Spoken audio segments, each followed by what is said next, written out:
જય શ્રી કૃષ્ણ ફ્રેન્ડ, હું જાગૃતિ ભાવનગર ગુજરાતથી. હું એક ગૃહિણી અને એક શેફ પણ છું. હું કલર્સ ગુજરાતીના રસોઈ શોની દરેક રેસીપી ધ્યાનથી જોઉં છું અને કલર્સ ગુજરાતીને ફોલો પણ કરું છું. તો હું આજે તમને એક મેજિક મંત્ર આપીશ. જનરલી લોકોની કમ્પ્લેન હોય છે કે ભાઈ આપણે જે વાટીદાળના ખમણ બનાવીએ છીએ એ ડ્રાય થઈ જતા હોય છે. તો જ્યારે આપણે વાટીદાળના ખમણ બનાવીએ છીએ અને એ ડ્રાય ન થઈ જાય એની માટે હું તમને એક મેજિક મંત્ર આપીશ.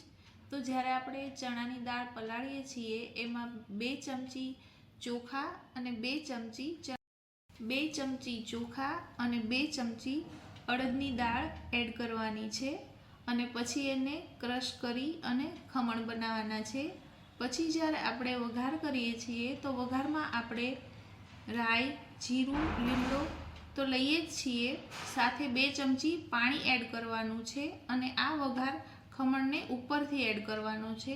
તો આ રીતે જો બનાવશો તો ખમણ એકદમ મસ્ત સોફ્ટ અને ખૂબ જ સારા બનશે અને ડ્રાય નહીં.